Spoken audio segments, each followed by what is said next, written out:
If you don't have revenue, you don't have a business, you have an expensive hobby. 95 to 98% of the decision is already made before that meeting even starts. The pitch meeting is usually just to validate. When angel investors and when venture capitalists, they're looking to invest in companies or invest in founders, what are things that they look for before they decide to back a founder? The one question you should answer in 10 seconds, if you're talking to an investor and you want to grab their attention, is how are we both going to make money together? For a Bahamian with limited money, limited connections, and only an idea, what should their first 3 steps be?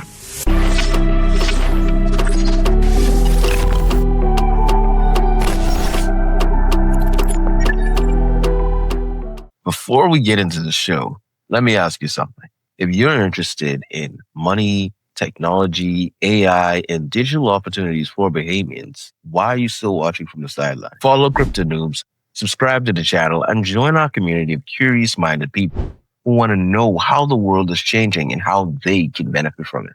Without further ado, let's get into the show. Welcome back to this week's episode of the CryptoNoobz podcast, where we talk about money, tech, and opportunities for Bahamians in the digital economy. I'm your host, Nelson Ricardo, and I'm joined here with my co-host, Lamont Astwood, aka Lambo.242. And on this week's episode, we're going to be talking more about startups, the digital economy, and we're also going to be talking about El Salvador. So without further ado, we would like to introduce our guest for this evening, Mr. Nelson Lopez. Hey man, what's good? Thank you so much for having me on. I've been following you for a while as well, so really glad we got to connect, and I have been looking forward to speaking with both of you here today, so really glad to be on. Awesome. Now, I'm extremely happy because this wonderful individual has the best name ever in the world. Hey. So first and foremost, we have to start off. We need to know, who is Nelson Lopez and what led you into the world of startups and crypto and venture capital? Very cool. So giving you a little bit of a background. My name is Nelson. You know this, obviously. For the past 16 years, I've been working in tech. My entry point was around leadership development, building teams, organizational design. I came across blockchain in 2016. So, it's interesting. When you ask people what got them into blockchain, it's usually one of 3 things. It's usually either the potential for financial gains, which is fair. People make money here. It is what it is. Some might argue that's what ruined this whole industry, but that's another conversation. Regardless, it gets people in the door, the fact that you can make money here. Or it's the technology underlying blockchain, the fact that it's trustless, permissionless, that it's not immutable, or it's the philosophy of decentralization. For me, 100% what got me into blockchain was the philosophy of decentralization. So this ability to claim back as right what has been commoditized and corrupted by third parties. And we find ourselves in a situation where we're paying for, degraded services that should be rights. Freedom of information between individuals, freedom of transactions between individuals, privacy of that information in transactions. So the fact that blockchain kind of democratizes access to all of that is what kind of made me go, oh, there's something interesting here. So I decided pretty early on, I wanted to make blockchain my whole day, every day. So I took what was my background, leadership development, building teams, organizational design, and I started just kind of hanging out Discord channels and Reddit channels for blockchain startups, kind of raising my hand going, hey, this is what I do. I want to do this for you, for your startup, for your project, whatever. So it's been 10 years of doing this exactly, like since 2016. A couple of years in, I would say maybe 2019, I started advising for accelerators and advising for funds as well. So that was kind of my way into the venture world and the capital world as well. I later joined Gate.io, the exchange, as their global head of operations and people. This meant that on the people front, I managed a team of 21 people, and we managed like 1,800 people in everything, like talent-wise. And on the operations front, it was me with the chief risk, the chief compliance, and the chief finance officers opening up Gate business units where Gate needs to be to offer their services compliantly. Yeah, so this means that the 4 of us scaled Gate in Hong Kong and Singapore, and we opened from scratch the Gate entities in Malta, Lithuania, Gibraltar, Bahamas, Panama, and Lithuania.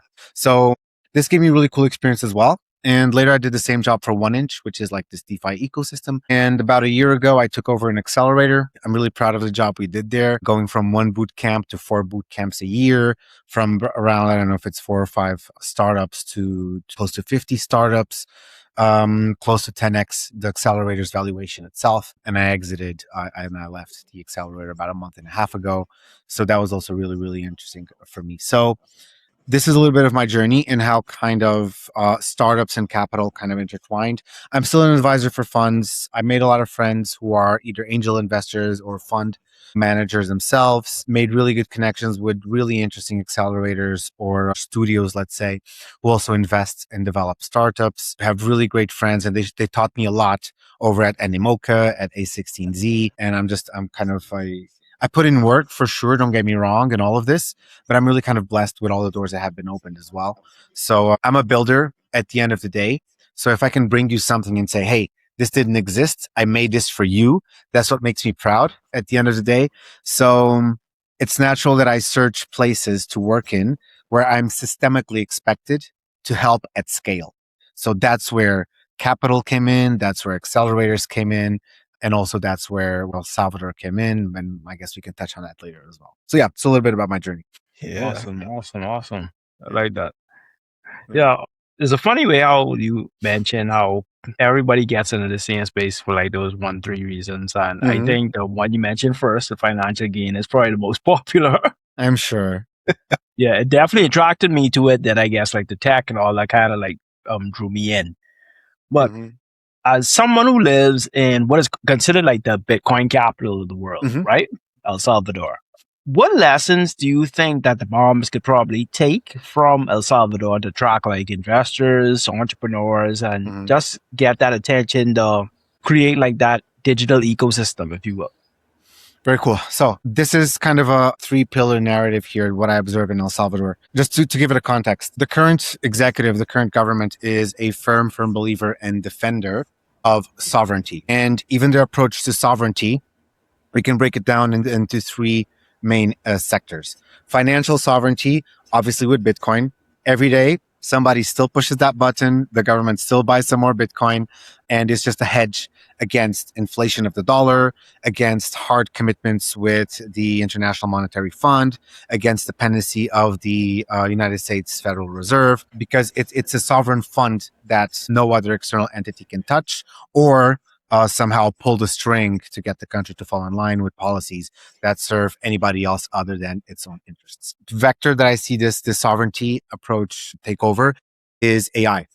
I think El Salvador was the first country to buy, I think it was 300 of the H200 chips from NVIDIA for AI infrastructure.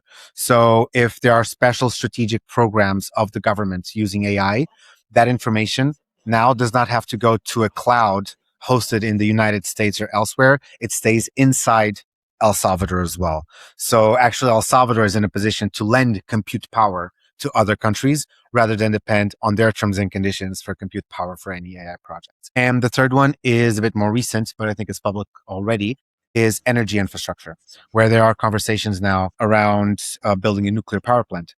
Because if you look at the world as well, I think 7 of the 8 major wars being fought are either being fought over energy resources or somehow impacting energy resources. So to become independent and self-sovereign, and when it comes to energy consumption, is also a big narrative here. So this is kind of the mindset that the current executive has. Now we go on to what is actually being done to attract people here and to not just to attract, but to stay. I wrote an article on this this week for one of the newspapers here, so it's kind of fresh. So there's 2 parts to this. Number 1, you attract the people. And this is something that El Salvador is doing well. Much like Dubai or like Singapore, El Salvador is not waiting for the demand to come to build the infrastructure that attracts people. Yeah. So much like Dubai, much like Singapore as well, El Salvador has done, is writing in the absence of legacy. Dubai and Singapore for different reasons, but El Salvador, I don't know how much you know about its history, but due to the gang violence that was allowed to exist in this country for the past 40 years, had been paralyzed. So there's no bilateral agreements, virtually. There's no legacy infrastructure in terms of legislation and law. So El Salvador is taking the advantage on this and building for the next 20 years. This means that even before, there's a mass income of people who are in the blockchain infrastructure, who are Bitcoiners. El Salvador wrote the laws that accommodate those people when they do arrive. So right now, and if you look it up, all of this is very Googleable. El Salvador has what's been recognized as the number one, like the best designed digital assets law in the world. Okay. It compounds into a lot of things, but countries are now coming here to learn about the legislative landscape of El Salvador and attracting people here. So this is kind of the base. And me also as a serious investor with a thesis that goes beyond Bitcoin as well. That's part of the reasons why I came to this country as well. There are other more surface level attractors. I'm sure you and your audience have heard of the Bitcoin passport, where you pay basically $1 million in Bitcoin and you get a passport. It was the first country in the world to do that. In 4 years, they got 60 people who did it. I'm not going to comment if it's a lot or not, but I'll let you kind of read into that if it's if you feel kind of that's a good measure of success. If you manage your treasury, like whether you're an individual or you're a company, any assets or any liquidity or treasury, whatever it is you have in Bitcoin is 100% tax free forever. By design, it's untouchable. So it's not untouchable because there's some loophole. The government said it's untouchable if it's in Bitcoin. Also, when it comes to other broader scope, if you're a tech company, for example, a startup, and you base yourself off of here, you have 15 years of zero taxes as well. So imagine as a startup what you can do with 15 years of zero taxes, just pumping that money all back into the business and paying yourself and your partners and so on and so forth. Yeah. They also have a very interesting residency for investment policy, where for $250,000 you get a residency visa. And considering that El Salvador has an agreement with the United States as a preferred, what's it called? Preferred green card partner, something along these lines.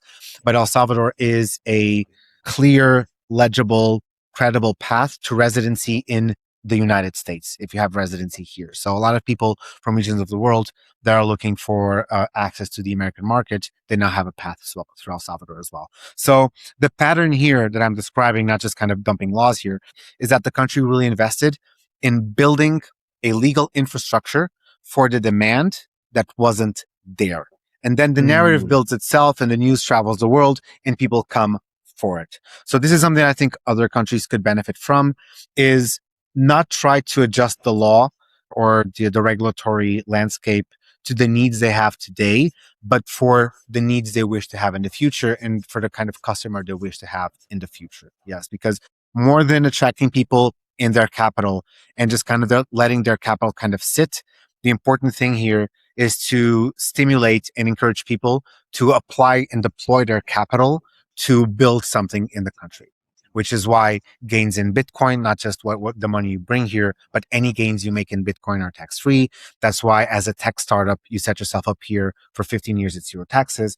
That's why if you invest in a country, you get residency. So the key thing here is the money comes, but the money needs to somehow help the country grow rather than just kind of give people a safe space to keep their assets. Let's put it this way. So the key thing here really was, all right, we give you really good conditions, but let's see that money work for the country. And this is the message that's going out. And again, it's not a law that's made for the investors that are here today. It's a law, or let's say it's a law landscape made for the type of investors they want to attract. So the journey is really, really just starting. I would say this has started over the past maybe 4 to 3 years, but you are already starting to see some traction. And there's already a significant amount of the investment made into the country that comes through foreign investors. So I would say so far, very encouraging signs of these policies. Awesome. We could definitely learn a lot from that, especially when you talk about sovereignty, because just allowing the country to have that kind of ownership, where if you as an investor come in, you would actually benefit from investing into the country rather than just having a safe space. I absolutely love that idea, because that way both parties win, especially in the long term.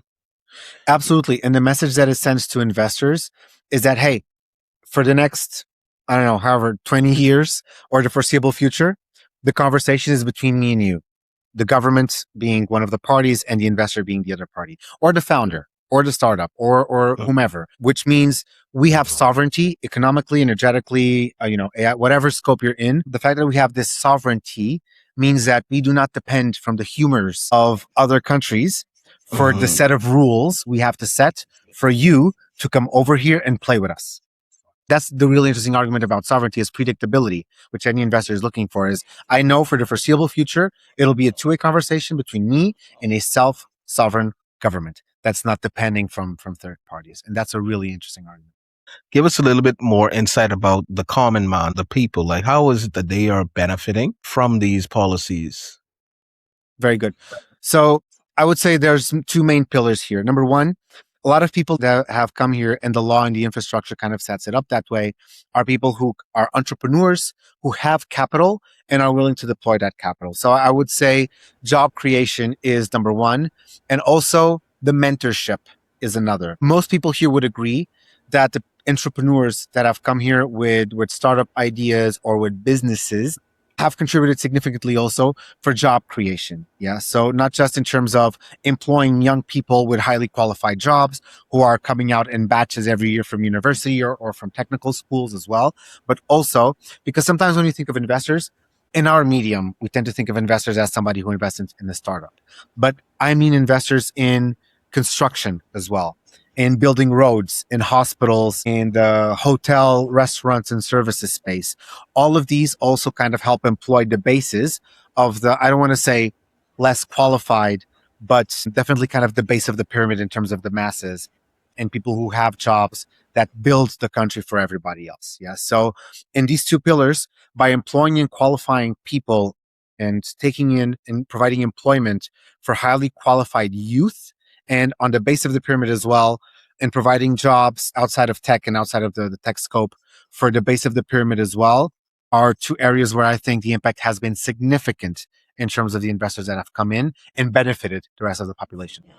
So you've worked with a lot of different founders and startups. So what separates a good business from just a good idea? Interesting. Follow through, I would say. Here's what I typically tell founders. Founder is a verb. It's not a noun, if this makes sense. Founder is something you do. It's not something you are. You act like a founder, you become a founder. You can't call yourself a founder and that's it. So I would say follow through is what makes a business and what separates a business from an idea. You can have the best idea in the world. If you just sit on it, then nothing comes of it. And if you actually kind of follow through and do what needs to be done, then you're on your way to actually build a business. This is my kind of aspirational answer. On the technical side, because I'm also used to evaluating startups from the investor perspective, what makes a business and what makes a business different from an idea is revenue, baby. That's it. This is what I tell everybody. Look, distribution, traction, revenue. This needs to be your mantra. If you don't have revenue, you don't have a business, you have an expensive hobby, and you're probably taking in debt, calling it, fundraising to support your hobby. So I would say revenue. And here it's so important. Just a couple of things. And I promise I won't go on a tangent, but I always try to get these messages out. Number one, when you're thinking about your business, try to solve somebody's problem. This is one of the reasons why I love emerging markets. Look, I know San Francisco very, very well. I spent huge amounts of time in Dubai as well before coming to El Salvador. I don't like overcapitalized markets like San Francisco or Dubai, where people are throwing money at startups that might solve somebody's problems 7 years down the line because you're incentivizing for the wrong thing. Yes, you're optimizing for the wrong thing.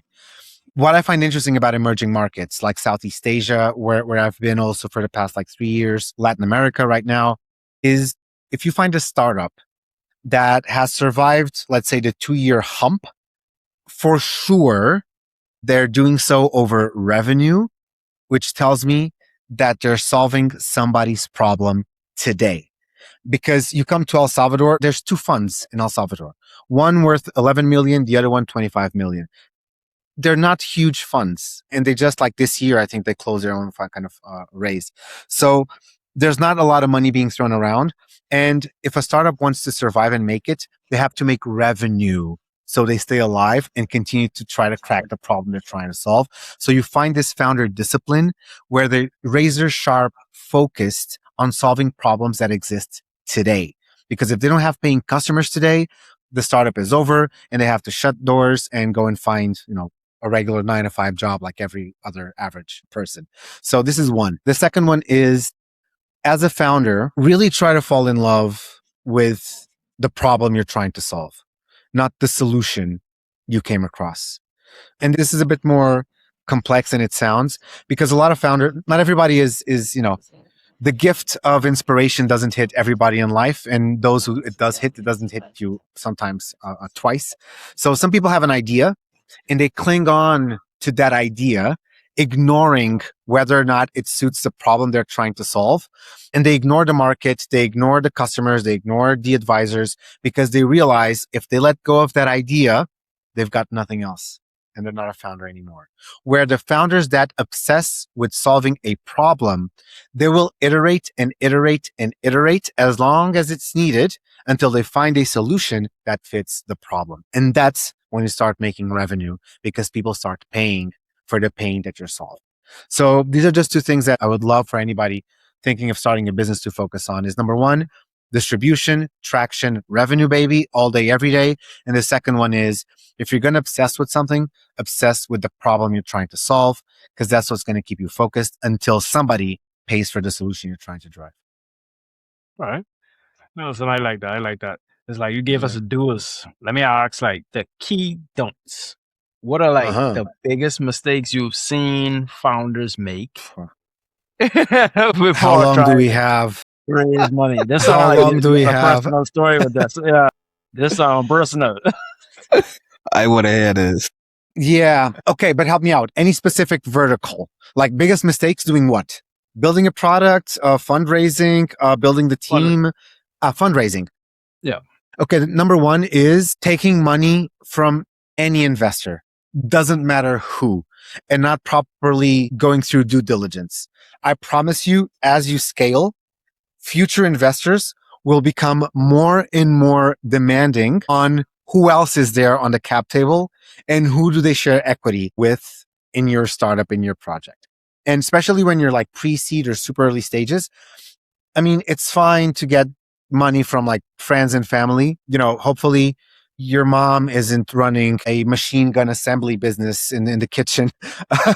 But it's easy especially in crypto, it's so easy for any DGen to come up with 100K or 250K, throw money at you, be super sharkish with the percentages in the equity they take, but they don't want to be doxxed. They don't want to be due diligence, forget KYC, forget anti-money laundering procedures. And then you want to raise a seed round and people get a little bit more demanding. And then you get like Series A, and Series A, even seed stage, but Series A, for sure, there will be people who will say, I will not invest in your project, no matter how good it is, if these people are on your cap table. So you buy back the equity from them, you do whatever the hell you want. I'm not putting money onto you if I have to share. And it's not saying anything that they're bad people, whoever was there, they're just a liability. They're just a risk. And it's the startup's whole job at fundraising to come up to the investors as de-risked as possible. So this is one thing that I see like super early stage founders kind of ignore, because it's so easy to take money and you're so desperate and you have like a 2-week runway or a 1-month runway. So yeah, give me the money, give me the money in some stable coin, some weird crypto coin, whatever, send it to this wallet. Oh, good, we have liquidity. That's going to come back for sure. Yeah. Another mistake that I see a lot of people making, and now that I'm kind of here in El Salvador and helping some teams incorporate here, is where they incorporate their startup as well. The country where you incorporate is going to determine who you can raise from, how much you can raise, where you can offer your services, where you can employ people. And all of these are pains that come along kind of at a later stage of your scaling. But trust me, it's really easy to find the right country and the right jurisdiction to incorporate when you do it for the first time. And it's a real headache to try to change jurisdictions later along the line. And it can be super, super expensive. Yeah. And again, where you incorporate at some point will dictate a lot of what you can do with your startup. And I see so many early stage founders literally spend more time with the logo than they do with the jurisdiction they incorporate in, that it's crazy. So I have to hear about product. Okay. Here in the Bahamas, we have a lot of tech businesses that are now up and coming, especially because of the new like AI age. Everyone is now starting to get more into the habit of building, but I want to hear more about mistakes that are made when it comes to products, maybe product market fit, or like creating a product. And I don't know, like, I would love to hear what it is that you have to say on product. Okay, so first of all, what I would really say, and I would start off with, but I won't repeat myself, is this notion of obsessing with the solution. Yes. First rule of product, don't fall in love with the first product that comes across your mind. Yeah. Be open to understanding if it fits or not the problem you're trying to solve, because that's what's going to get you paying customers through the door. But we already covered this. The second one, and touching on what you mentioned about the age of AI, I'm a firm believer that, especially with AI, all product is convergent, meaning that more and more you will have more startups building the same stuff because it's become so easy. The barrier to entry to building something is so easy. Two things will happen. I'm making this prediction, Nelson Lamont here. So number one, more and more people will build the same products, and it'll be harder for startups to distinguish themselves based on the solution they offer. Number two, more and more people will build their own solutions for their own personal needs. Yes. Soon enough, I will be building my apps that run on my phone for my specific needs, because I don't need everything else. So it'll be harder for startups to come up with decent products. And the second point I want to come to is, if we understand product is convergent, meaning it's harder to use product as a differentiator between startups, then what? And I think it's going to be distribution, meaning your ability as a founder to get your product in front of eyes. So what's your network like? What's your ability for founder-led narrative building? What are your guerrilla marketing skills as well? Because if the product isn't a differentiator, then marketing the hell out of it has to be. So I think distribution will very soon replace products as the moat, as people say now. So the conversation will no longer be, who has a better product, startup A or startup B. It'll be startup A and startup B's ability to get their own product to the maximum number of eyes. And that's going to be what really makes startups apart. I see amazing startups with amazing products die every day in the deadly, lonely cyberspace of Twitter. And I see startups with, just LLM wrappers or just some kind of, it's an idea that's been beaten to death, but they have good connections with Be in Crypto or CoinMarketCap or Cointelegraph. So they're putting out articles on a weekly basis, and that generates traction. Or they hired as a co-founder a YouTuber, for example, and that guy is, selling the hell out of that startup because they gave him a lot of equity. So the guy's incentivized to kind of build a narrative around that startup. So I really think that product market fit is important, but I would say distribution, this is kind of the big mindset shift, is that the relevance we give today to product, and obviously you do, and rightly so, asking me about product, I think that's going to start to shift. And more, we're going to be looking to distribution as a real differentiator, and how can founders ace distribution rather than how can founders ace product. It's nice. It's nice. Which puts you guys in a great place to be, because look at you have a podcast. This shit's going all over the internet. So you're going to be, I think, highly appreciating asset over the next couple of years. That's what I'm talking about. I'm sure a lot of founders, like in 2 or 3 years, they'll be wishing they would have started a podcast in 2026. And here you guys are right at the forefront. So well done on you. Yeah, Thank you. When you really look at it, like when you say like how AI is it's almost like going to converge a lot of ideas. Mm-hmm. Like when you look at like social media now, what's going on, it's like personalities right now matter more than ever, because the reality is AI is solving a lot of problems. So it's like people get attached to personalities, they get attached to the brands, they get attached to the communities, the faces behind it, not necessarily just the problem itself. Because like you say, if you have 20 different companies doing the same thing, what really sets you apart is really that connection that really is the deciding factor on who's going to be a market leader in that space. Agreed. But when angel investors and when venture capitalists, they're looking to invest in companies or invest in founders, what are things that they look for before they decide to back a founder? Like, what are some key traits or practices or history that they're looking for? Very good. This is also a very loaded question. Okay, let me give you the answer and then also some insights. Because often, again, I've been a founder myself. I advise founders, but also I'm an investor. I advise investors. There's an interesting insight from both sides. I would say the number one thing investors are looking for is follow through, either by evidence or the ability to follow through. Yeah. So this is kind of the main kind of broad scope answer. At the end of the day, there's only one question an investor is asking in his mind when he's looking at a pitch. Do I trust this person? Yes or no? Look, I can have somebody I don't know pitch the best idea in the world at me. If I don't trust them, I'm going to pass. Whereas if I have a best friend who I've known for 20 years and I know their character, he can come at me with an idea that I don't really get, but I'm going to put money there because I trust the person. So it is all about the founder. The founder, I think one of the things that founders kind of often disregard is telling their own story and how much that matters. And they focus not too much, but they focus almost exclusively on product, roadmap, milestones met, cap table, fundraising size. But telling their own story is super, super important because again, there's only one question of which the answer matches whether or not I'll invest. Do I trust this person? Yes or no? That's it. Also, a little insight that most founders don't realize when they go into the pitch meeting. I would say 95 to 98% of the decision is already made before that meeting even starts.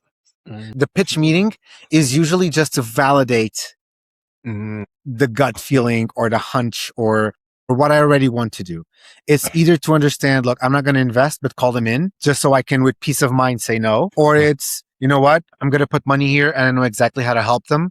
So let's have a call with them just to see how well could they kind of stand up for their case. So it's never, no investor goes into a meeting fully neutral and it can go either way. I promise you that everybody going into a meeting deciding whether or not they're going to invest, 95 to 98% of the decision is already made the minute that meeting starts. And it's just to validate what they already have on their mind. Yeah. So again, here, what's the differentiator? I would say the founder. So some founder qualities to look for. Again, I would say the ability to follow through. Different people will give you different answers. One I love myself is discipline. I like to see disciplined founders. So some red flags for me, for example, are founders that are working on 5 different theses in their startup. So they want to come out with 5 different product lines and see what sticks. I also don't like founders who are working on multiple projects because I'm not going to put money into all 3 of your projects. I'm going to put money into one and I want your whole day every day to be about that one project. So I've actually asked founders in public pitches that sometimes talk about other projects, like which one would you drop? They get pissed at me. I understand why, but it's just a way to like show commitment to the project. So discipline to me is a big one.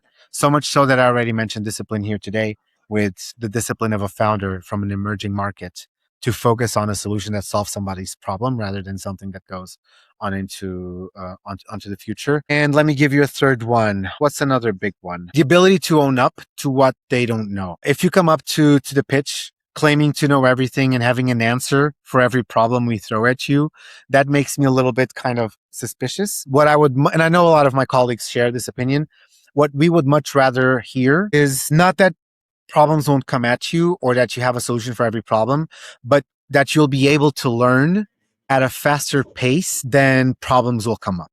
And this comes from your intrinsic qualities. It doesn't necessarily mean, because you can predict everything. And if you claim to do so, you come off to me as a little BS-y. Can I say bullshit on here? So you come off as a little bit of a salesperson to me, and I don't need that. I'll trust you if you sound honest. And to me, confident honesty sounds like you showing me that you acknowledge problems will come, but based on your track record or based on your character or based on a couple of scenarios that you've prepared for and the following contingency, that you are able to convince me that you will be able to learn at a faster pace than the problems will come up. So that's another one. And to pair that with something practical, one thing that to me is a really red flag around this quality is founders that justify every single failure they had with something external to themselves. Yeah. Any founder that justifies their past failures with issues outside of their scope is telling you exactly how they're going to justify when they fail together with you again. So that's kind of also another red flag for me. So yeah. Gotcha. That's I got you. interesting. Take accountability. That's a big thing. One, accountability. That's it. Love it. And that's interesting. I really appreciate that insight because I'm not going to lie. I've known what it is to go inside of those meetings and to pitch your idea and watch investors absolutely shoot holes into all your dreams. And mind you, here's the thing. I walked out, kind of feeling bruised. I'm not going to lie. It really does hurt your pride.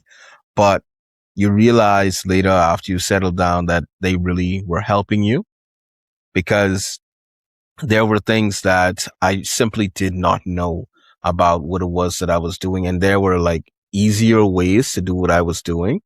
And I was just taking the harder path, So Yes.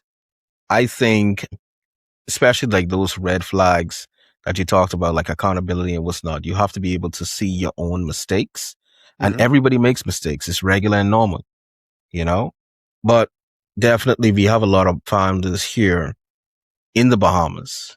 Once again, people who are building. But one of our biggest issues is that it's trying to grow outside of our Bahamian market. As we know, the Bahamas is a very small place. It's a very unique place, but it's a very small place. How can a Bahamian founder improve their business and grow beyond our small local market? Very good.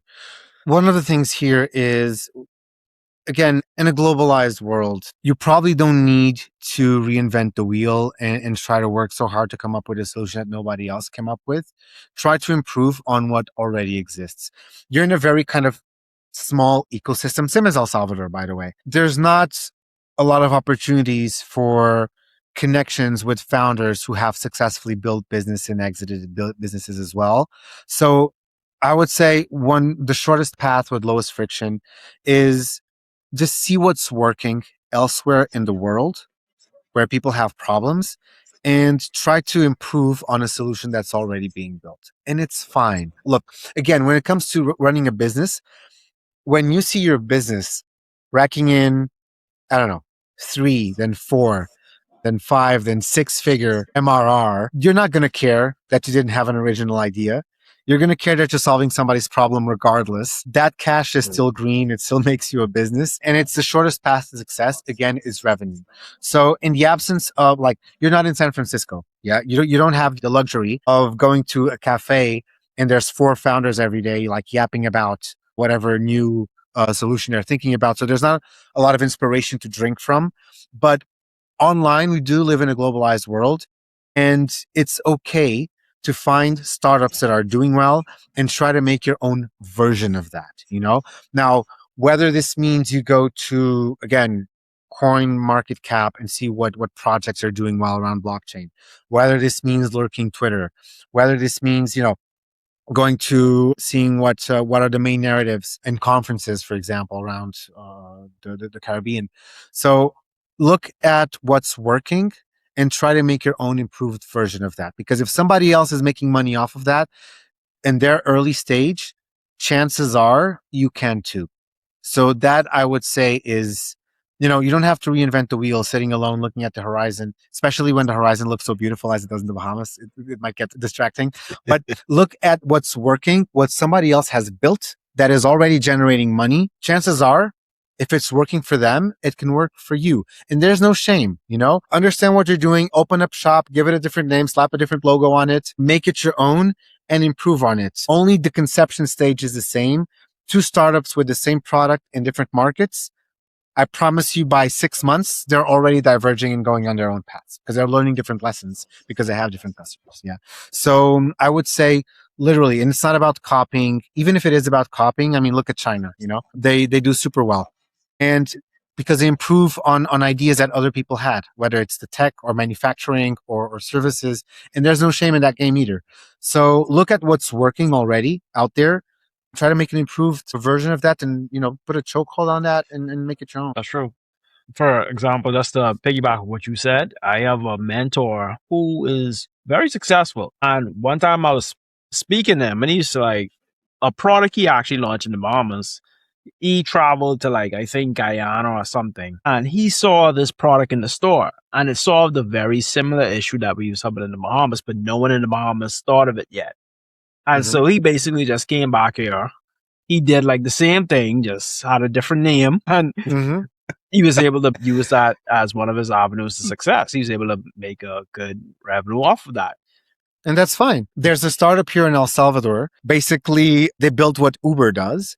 They called it Hugo instead of Uber. And after 4 years operating, they were big enough here and they had enough of a share of the market that it was cheaper for Uber to just buy them out.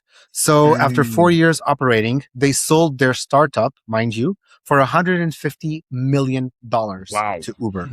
I'm not sure that number is public, but anyway, that's what it is. So that's 4 years. So build Uber, Uber's not new. There's 1,000 Ubers out there. Of course, you need to put in work because again, it's not about the idea. It's about the follow through, but they really put a chokehold on this market and it was just cheaper for Uber to buy them out. And now Uber has virtually exclusive access to the Salvadorian market when it comes to that particular type of service.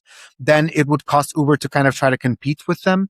Also because of kind of nationalistic sentiment, Salvadorians would also always choose a national born service rather than go to like American Uber. So Uber just bought them out. So they put their asses to work. They worked hard at it to get enough of a share of the market. They slapped big old Hugo stickers on the side of their cars. And they got the attention of Uber, and Uber bought them out of the market for $150 million. They didn't save the world. They didn't invent a cure for cancer. They didn't, do anything that kind of significantly changed anybody's life. But they raked that cash in, man. Right. Work smart, not hard. There you go.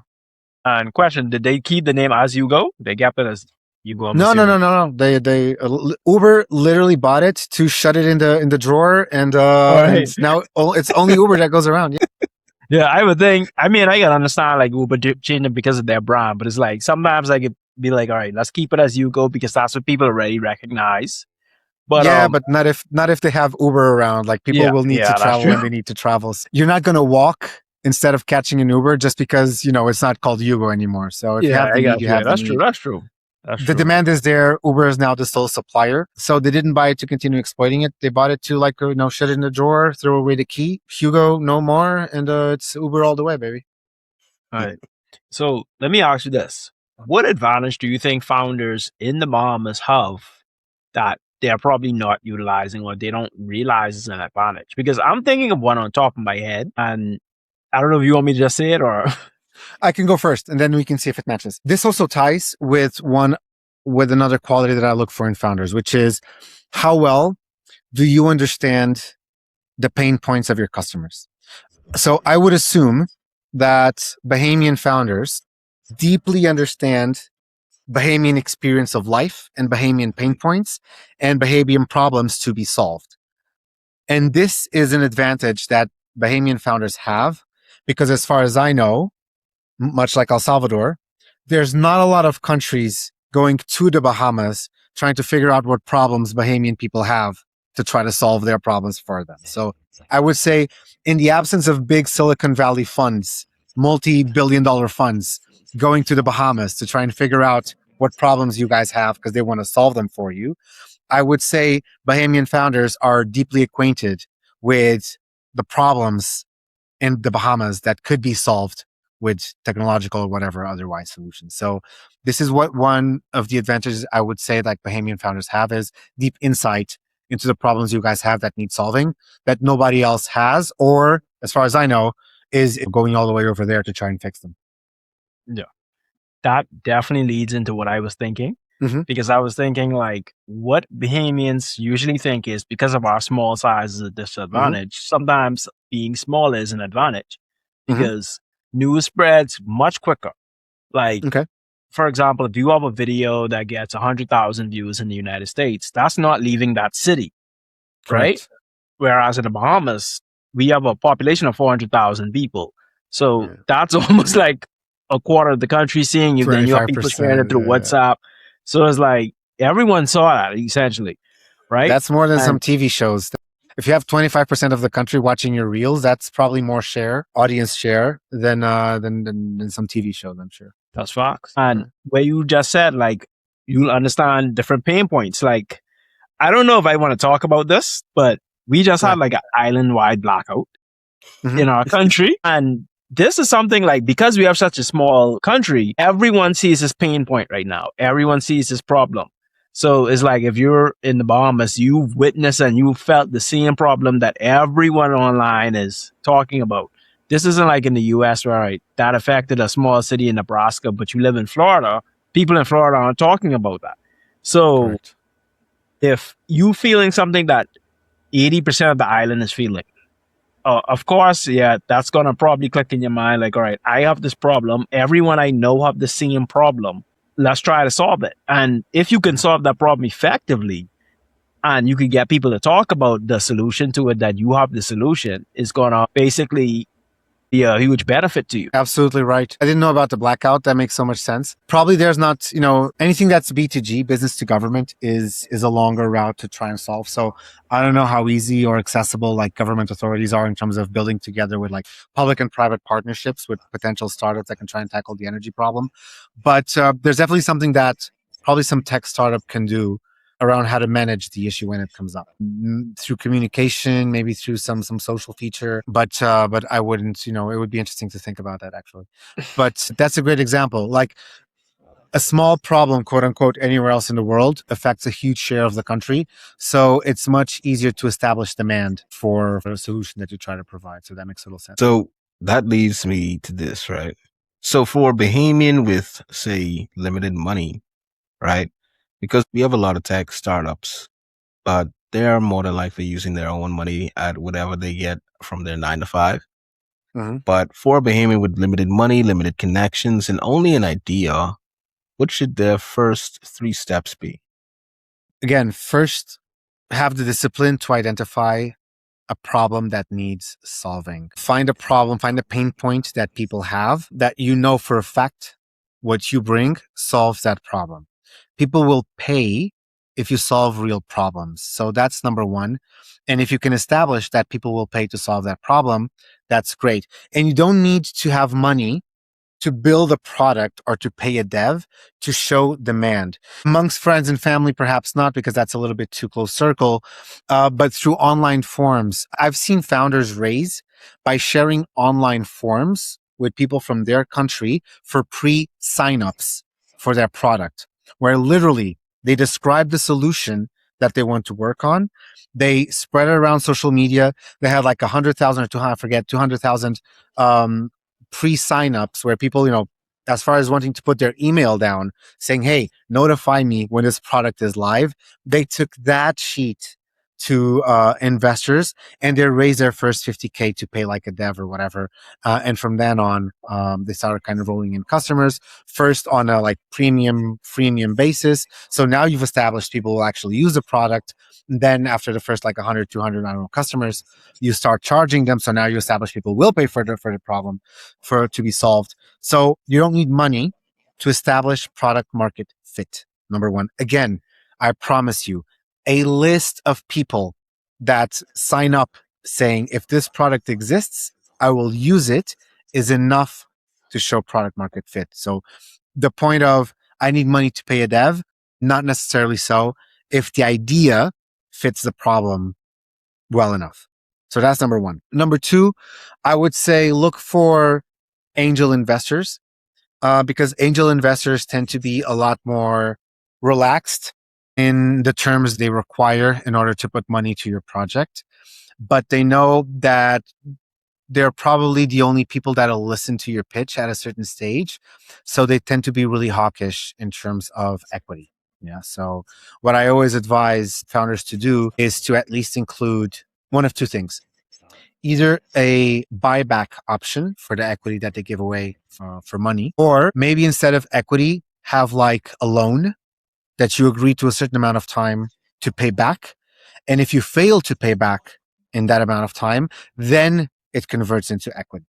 Does it make sense? So it's money first, I pay you back. If I can't pay you back, then it turns into equity. So that at least gives you kind of some retention of your own, you don't dilute yourself out.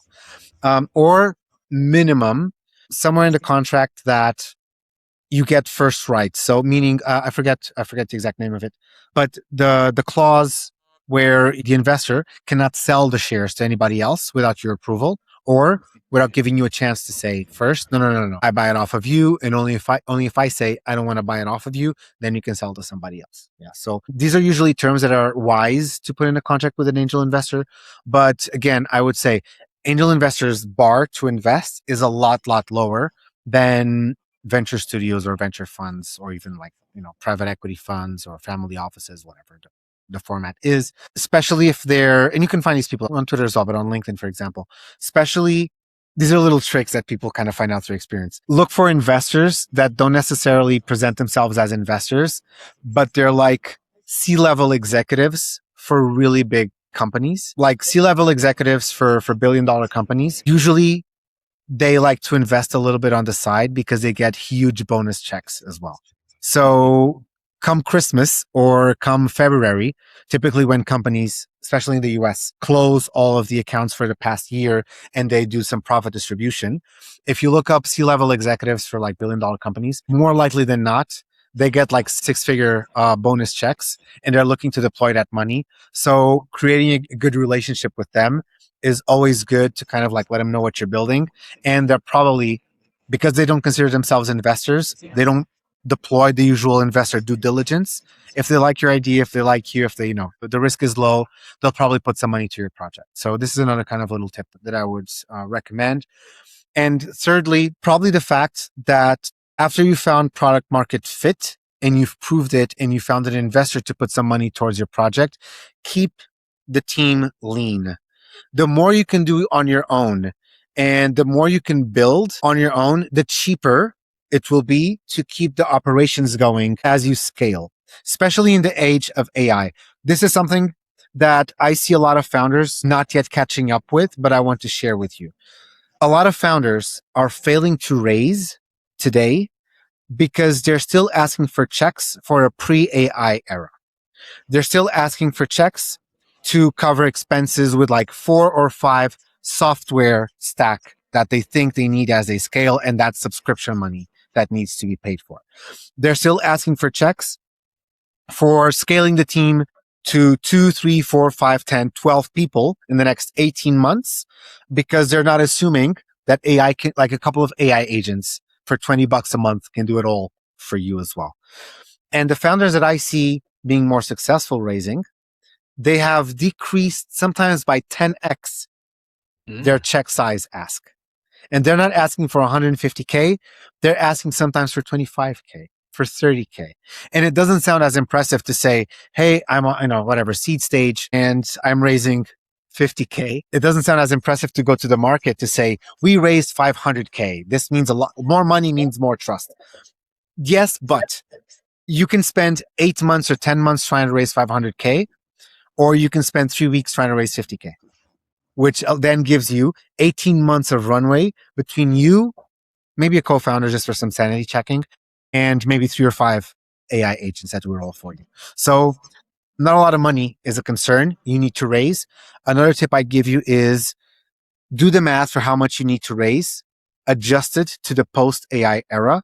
And after everything you can imagine and then some has been automated, and if you're thinking that something can be automated, but you can know how, figure it out. Yeah, learn about it. Watch, freaking YouTube videos, talk to somebody. I don't care, but like figure it out, learn that skill.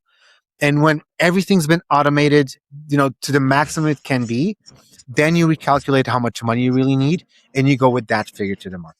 And I promise you'll be a lot more successful in raising than if you go out and raise like 6 figures because you think more money equals more trust, or because, you want to live comfortably as a founder and you want to pay yourself also from that money.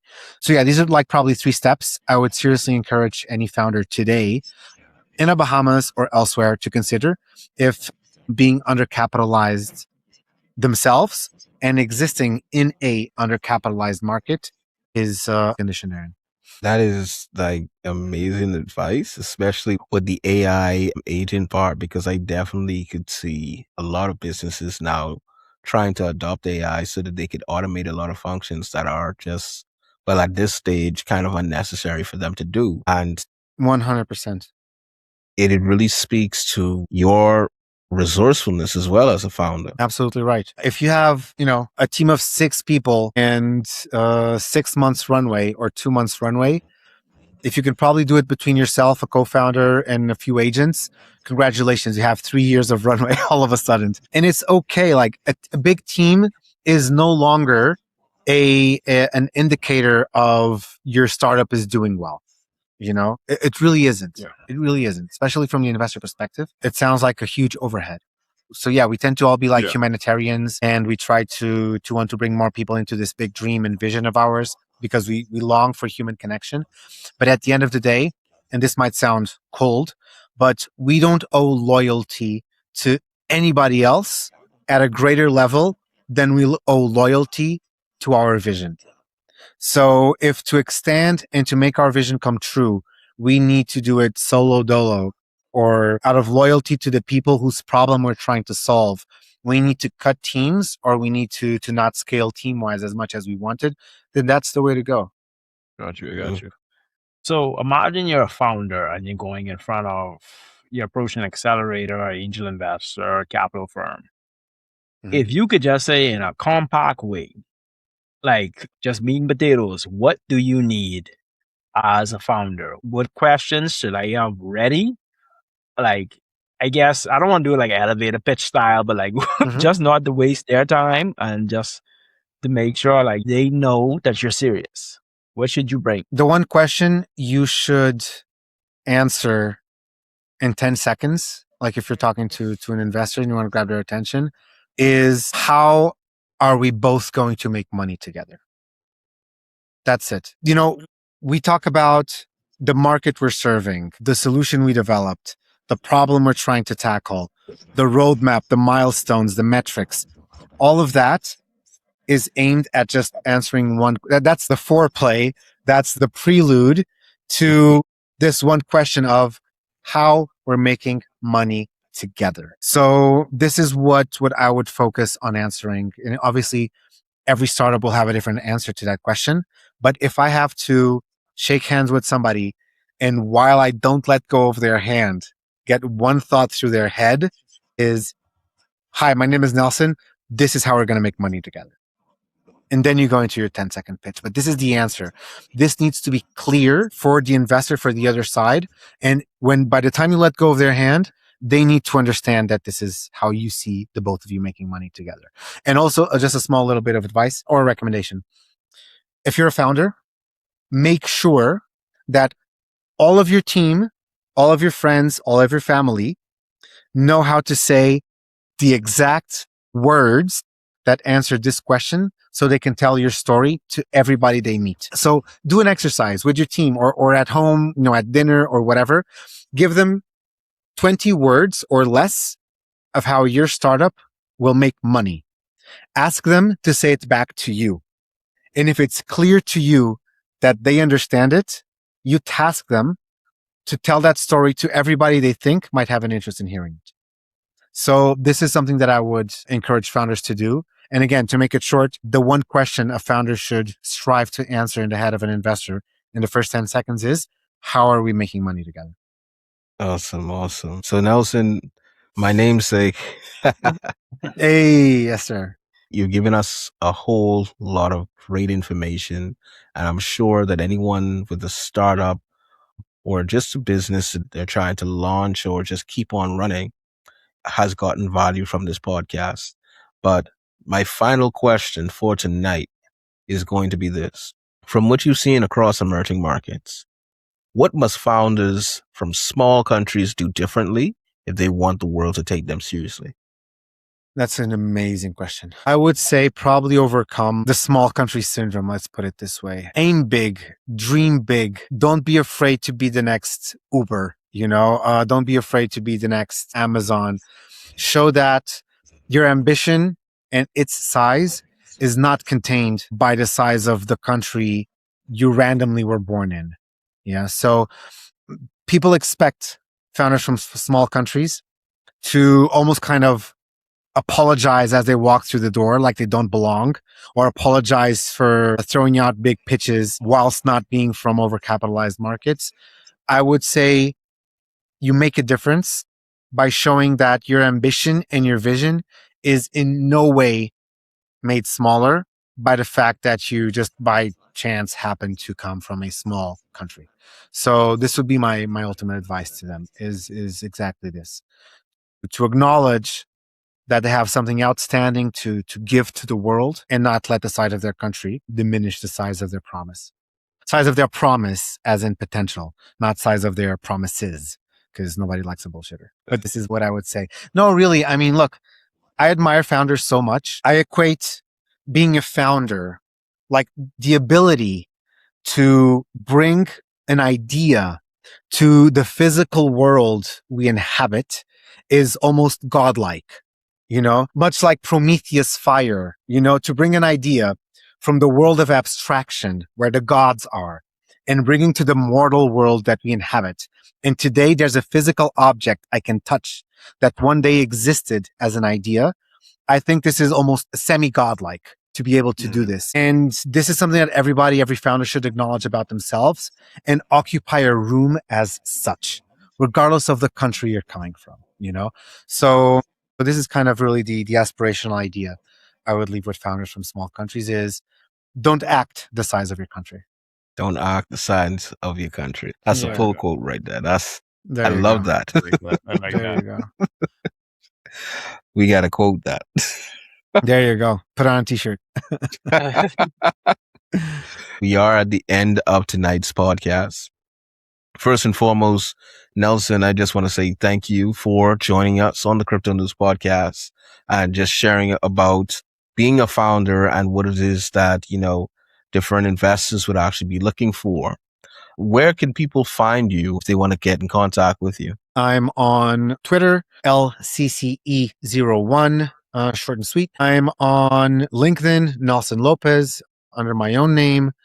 And yeah, you can find me there. I yap often and I post as often as my schedule allows. So you can find me on there. And I look forward to connecting like anybody from your community, you guys as well, anyone having interest in El Salvador, anybody wanting to share what's up in the Bahamas community and the Bahamas ecosystem. More than happy to kind of find some synergies as well. And I love what you guys are doing. Truly, what is mine is yours. If there's ever anything I can do and put to service to what the two of you are building or any one of your listeners, if I can, I will. Awesome. Thank you, man. Appreciate it. Absolutely. Well, once again, this has been another episode of the CryptoNoobz podcast. So we'd just like to thank all of our audience for joining us with this episode. And we'd like to wish you a good night. Peace out. I appreciate all of you. Thank you so much.